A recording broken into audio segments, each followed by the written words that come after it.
Hello everyone.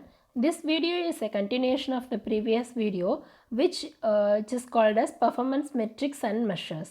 So in the previous video we have seen about the performance metrics, how we can measure the performance of a parallelized computers in terms of mean performance and in terms of degree of parallelism, in terms of parallelism profiles and in terms of average parallelism and all.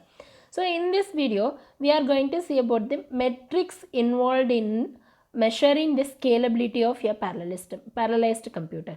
What is meant by scalability? Scalability is one of the factor. It is one of the performance factor which describes the how much it can be extendable, how much we can add more processor in a parallelized environment. If I want to increase the size of my parallelized computer, means how much it is providing the scalability. Okay. If I increase also, what are the factors involved in the performance of a scalable computer?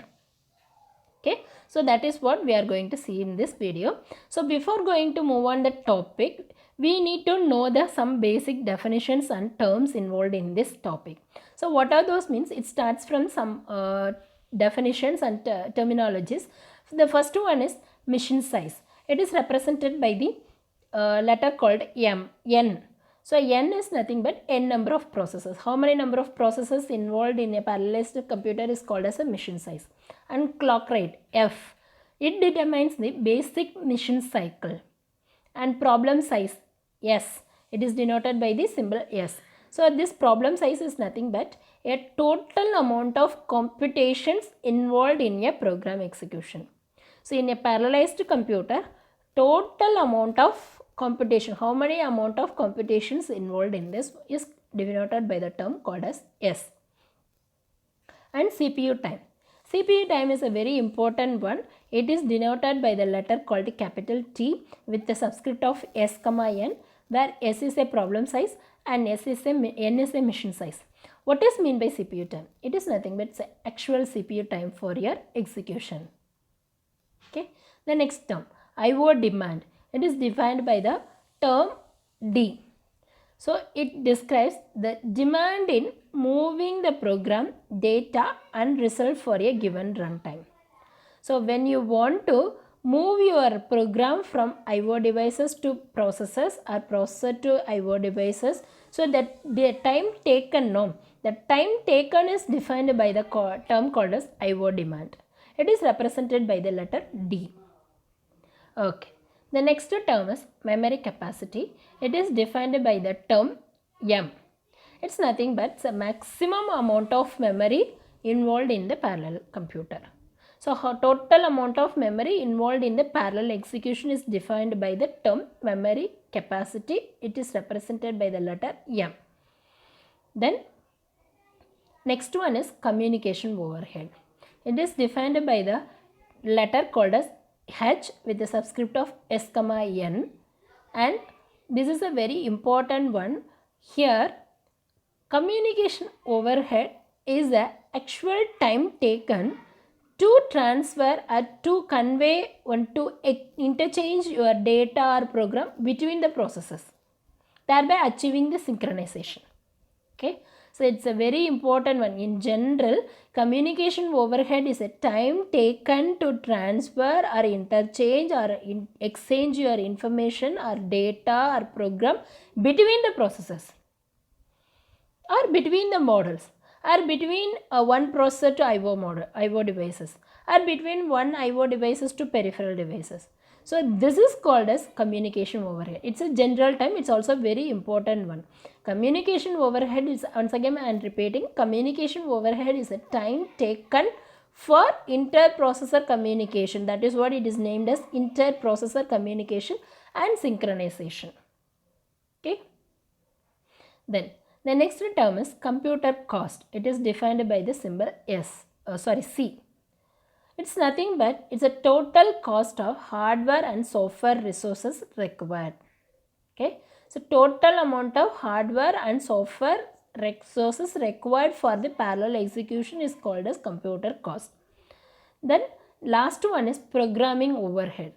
So this programming overhead is important one, where if you want to execute, if you want to come out your execution in a real time environment, real time situation, real time scenarios, that time at that application side, what is the time delay and what is the overhead across in the development side is called as a programming overhead. It's denoted by programming overhead by this letter called as P. So these are the important terms and definitions which are involved in the scalability metrics. With this, we are going to calculate the some of the metrics parameters. What are those means? Efficiency, utilization and quality. What is meant by? First one is what is meant by speed up factor. So the speed up factor is a very important one. We know that the problem size is a small s and t is a CPU time.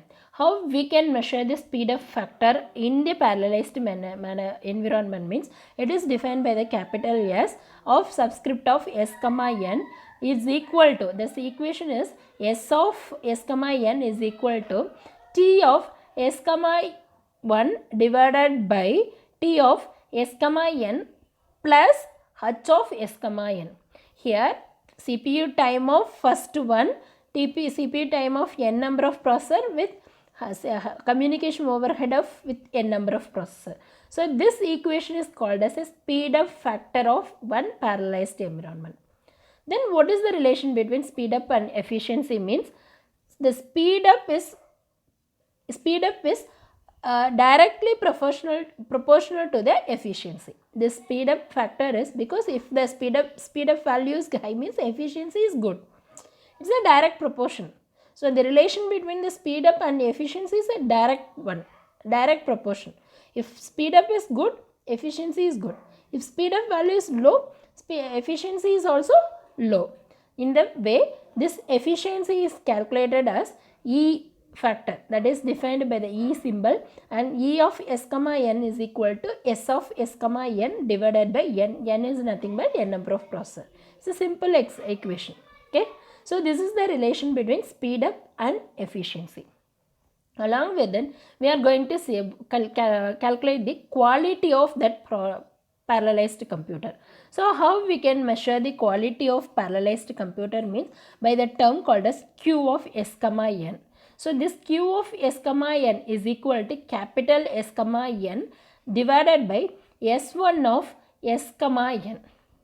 Okay. So this ideally E of s comma n is equal to 1 for all algorithms, and any s and n system is scalable.